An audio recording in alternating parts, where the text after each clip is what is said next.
हाउज़बिल्लाहिमिनश्शैतानिर्रजीम बिस्मिल्लाहिर्रहमानिर्रहीम। अस्सलाम वालेकुम नाज़रीन। नाज़रीन, मैं हूं आपका मेज़बान इरशाद अंसारी और आप देख रहे हैं पेटेक्स। नाज़रीन, जैसे कि हम आपको अपने व्लॉग्स में जो भी करंट सिचुएशन होती है, इक़्तिसादी, सियासी, मुआशी, उसके बारे में आगाह करते हैं। तो जब से हमने आपके साथ जो है वो मुखातब होना शुरू किया है कि सेंटर पॉइंट हमारा यही था कि मुल्क की मईशत और सियासत दोनों आपस में जुड़े हुए हैं और एक दूसरे से इनको जुदा नहीं किया जा सकता। अगर इक़्तिसादी इस्तेहकाम होगा तो मुआशी इस्तेहकाम होगा और सियासी इस्तेहकाम के बगैर मुआशी इस्तेहकाम का ख्वाब जो है वो शर्मिंदा ताबीर किसी तौर पर नहीं हो सकता। यही दुनिया की रीत है, यही दुनिया का असूल है, यही दुनिया के मामलात हैं और यही तजर्बात और एग्जाम्पल्स हैं हमारे सामने हैं। हमारे पड़ोसी मुल्क इंडिया की मिसाल हमारे सामने है। जब मनमोहन सिंह आए और उनको ये टास्क दिया गया तो उन्होंने भी आते ही सबसे पहले अपने अपोजिशन और हुकूमत के तमाम जो पॉलिटिकल जो स्टेक होल्डर्स थे और फिर दूसरे जो स्टेक होल्डर्स थे उनको इसी मामले पे ऑन बोर्ड लिया कि अगर आप चाहते हैं कि इंडिया शाइन करे, ग्रो करे इक़्तिसादी तौर पे, तो आप इक़्तिसादी मामलात को आप अपने जो सियासी इख्तलाफात हैं उसकी भेंट नहीं चढ़ाएंगे। आप इसको माफ़ कर दें, बाकी मामलात पे आप सियासत करते रहें। और फिर दुनिया ने देखा कि उन्होंने पॉलिसीज़ इंट्रोड्यूस करवाई और फिर आज आपके सामने है इंडिया की हालत कि इंडिया कहाँ पे है। और बदकिस्मती से हमारे यहाँ भी बार बार यही कहा जाता है कि कभी मिसाक मईशत का नाम आता है, कभी ये आता है कि कंसेंसस किया जाए, लेकिन हो नहीं पा रहा। तो इसका सबसे सेंटर पॉइंट हमारा शुरू से यही रहा है और आज भी हम यही कहते हैं कि अगर आप मुल्क को आगे ले जाना चाहते हैं तो आपको किसी एक स्टेज पे आके ये बात तय करना पड़ेगी कि मुल्क की जो इक़्तिसादी पॉलिसियाँ हैं उनको तमाम स्टेक होल्डर्स को मिल के एक नेशनल एजेंडे के तहत कौमी मफाद जिसको कहते हैं उसको डिफ़ाइन करके तय बनाना होगा। और फिर कोई भी हुकूमत आए, पीपल्स पार्टी की हो, पीटीआई की हो, नून लीग की हो, मखलूत हो, टेक्नोक्रेट हो, इवन दैट डिक्टेटरशिप हो, तो फिर वो जो इक़्तिसादी पॉलिसियाँ हैं उनको उसी तरीके से ऑन बोर्ड लेके चला जाए। हाँ, बाकी जो मामलात हैं उनको वक्त के मुताबिक आप तब्दील करते जाएं और इसके अलावा कोई दूसरा रास्ता हमें नज़र नहीं आता। आज आ जाएं, बाद में आ जाएं, ज़्यादा नुकसान करके आ जाएं, आपको आना इधर ही पड़ेगा। और अभी भी देखें कि आपकी जो जब पॉलिटिकल स्टेबिलिटी आई थी तो आपकी इकॉनमी बेहतर होना शुरू हुई थी। अभी फिर जब अच्छे जो है वो सिग्नल्स जाना शुरू हुए थे तो 2-3 दिन से मुल्क की स्टॉक मार्केट भी बेहतर जा रही थी और बेहतरी आना शुरू हो गई थी।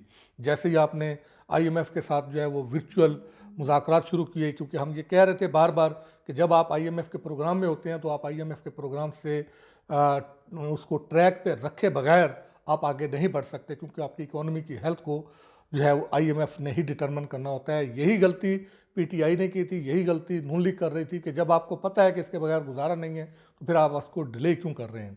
तो वो फिर आपको बिल आखिर वही करना पड़ा कि अब आपको आईएमएफ के आगे खुद को जो है वो सरेंडर करना पड़ा। अब जब आपने कहा वर्चुअल मीटिंग्स में आईएमएफ को यकीन दहानियाँ करवाएं कि जो आपसे कंडीशंस तय हुई हुई हैं उन पे हम अमल दरामद करेंगे। शरह सूद आपने बढ़ा दी, फिर आपने बता दिया कि उनको कि हम जो है वो बिजली, गैस ये भी ग्रेजुअल जो है वो महंगा करेंगे।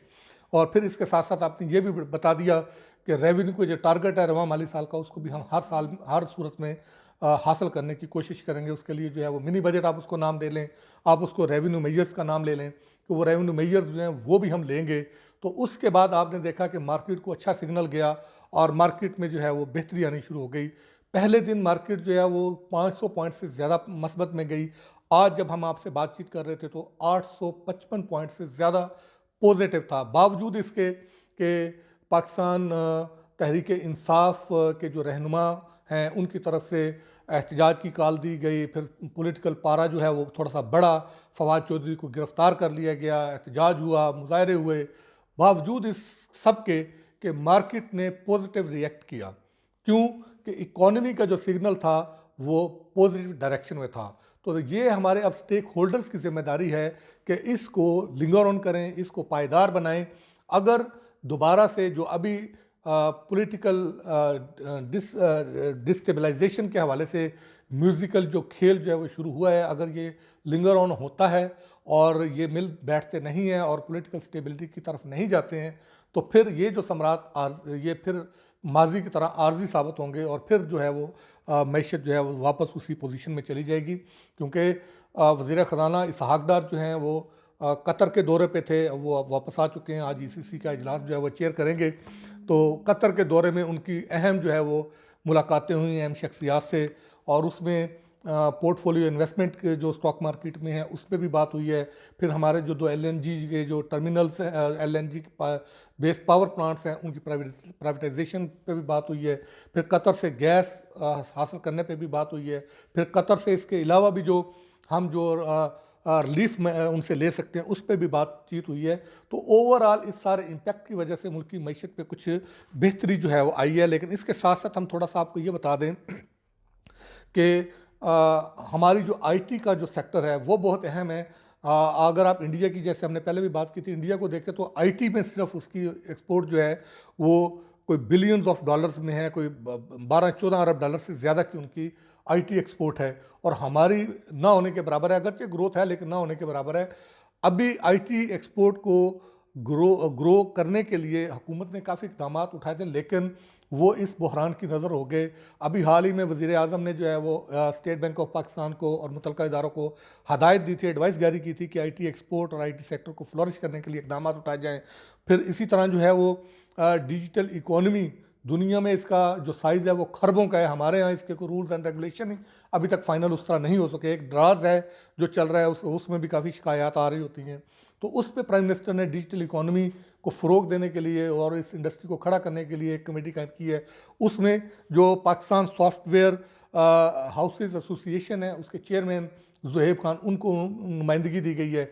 लेकिन साथ ही इसी पाशा यानी पाकिस्तान सॉफ्टवेयर हाउसेस एसोसिएशन की जानब से जो है अभी एक मौक़िफ़ सामने आया। उसमें फेडरल बोर्ड ऑफ रेवेन्यू और स्टेट बैंक ऑफ पाकिस्तान पे संगीन नौइयत के इल्ज़ामात लगाए गए हैं, आईटी इंडस्ट्री को फ्लरिश करने की राह में रुकावट के हवाले से और आईटी की एक्सपोर्ट की राह में रुकावट के हवाले से संगीन नौइयत के इल्ज़ामात लगाए गए हैं। उनका ये कहना है कि वज़ीर आज़म ने state bank of Pakistan, FBR और मुतल्लिका इदारों को ये खुसूसी तौर पर एडवाइस जारी की थी कि आईटी एक्सपोर्ट को बढ़ाने के लिए इक़दाम को ज़्यादा से ज़्यादा जो है वो तेज़ किया जाए। लेकिन ये जो इदारे हैं ये इसके बरक्स चल रहे हैं, और उन्होंने ये करना शुरू कर दिया है कि उन्होंने इनके लिए जो स्पेशल गैर मुल्की करेंसी अकाउंट खुलने थे और उसमें 35% अपनी जो गैर मुल्की करेंसी है उसमें वो रख सकते थे, उसके हवाले से जो प्राइम मिनिस्टर ने और मुतल्लिका जो इदारे थे उन्होंने जो इंस्ट्रक्शन दी थी उनको जो है वो अमल दरामद नहीं किया जा रहा। इसी तरह टैक्सेशन के मामलात में भी जो है वो उस तरह जो है वो इनको सहूलियात नहीं दी जा रही। सुपर टैक्स के हवाले से जो है वो आईटी कंपनियों को नोटिस जारी किए जा चुके हैं।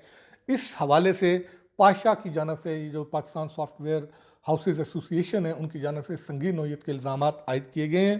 तो ये हमारे इदारों को सोचना चाहिए। और इसके साथ साथ एक और बड़ी ख़बर है, और ये अभी ज़राए से है, अभी ये कन्फर्मेशन नहीं है, कि वज़ीर आज़म मियाँ शहबाज शरीफ ने माली बहरान को मद्देनज़र रखते हुए एक फ़ाइनेंशियल ऑस्टेरिटी कमेटी कायम की थी, यानी कि माली कफ़ायत शारी कमेटी कायम की थी। हमारे ज़राए ये बताते हैं कि इस कमेटी ने वर्किंग की है और इब्तदाई जो है सिफारिशात का मसवदा तैयार किया है। वो उसमें उन्होंने कुछ प्रपोजल्स दिए हैं और जिनको अभी फ़ाइनल करके तो ये रिपोर्ट अपनी पेश की गई। उसमें जो मेजर जो आई हैं वो एक तो सरकारी मुलाजमीन के लिए जो है वो बहुत बड़ा धचका भी है, झटका भी है। अगरचे अब ये देखना होगा कि इस पर इम्प्लीमेंट होता है नहीं होता है। हमेशा सरकारी मुलाजमीन अपनी तनख्वाहों में इजाफे और पेंशन में इजाफे, अलाउंसेस में इजाफे के लिए सड़कों पे आते हुए हमें दिखाई दिए हैं। लेकिन ये जो माली कफ़ायत शारी कमेटी कायम की गई है, इसने हमारे ये ज़राए ये बताते हैं कि उन्होंने जो सिफारिशें तैयार की गई हैं उसमें उन्होंने जो प्रपोजल दिए हैं वो ये कहा है कि जो सरकारी मुलाजमीन हैं उनकी तनख्वाहों में 10% जो है वो कट लगाया जाए, और जो कैबिनेट का साइज़ है वफाकी उसमें जो 78 वज़रा, मशीर और इनकी जो फ़ौज है उसको कम किया जाए। और अगर इसको मैक्सिमम अगर किसी हद तक लेके जाना है तो वो आप 30 तक जो है वो रखें, यानी कि 78 से तादाद कम करके 30 करने की कहा गया है। इसी तरह जो गैर ज़रूरी दूसरे एक्सपेंडिचर हैं, एग्जेम्पशंस दी गई हैं लोगों को जो है वो फ्यूल की मद में, फ्री यूनिट की मद में, और इस तरह की बेपनाह मराहत दी गई हैं कि वो ऐसे लोगों को दी गई हैं जिनको जो इसके मुस्तहिक नहीं है उस पर कट लगाने का कहा गया है। इसी तरह दूसरे गैर ज़रूरी अखराजात हैं उन पे भी जो है वो कट लगाने का कहा गया है। ये कमेटी अपनी रिपोर्ट हतमी जो है वो तैयार करेगी, हतमी शक्ल दे के फिर ये गवर्नमेंट को पेश करेगी, और हम कोशिश करेंगे कि रिपोर्ट में जो सिफारिशात जब हतमी हो जाएँ तो उससे पहले हम इन सिफारिशात को हासिल करके आपके गोश गुजार कर सकें।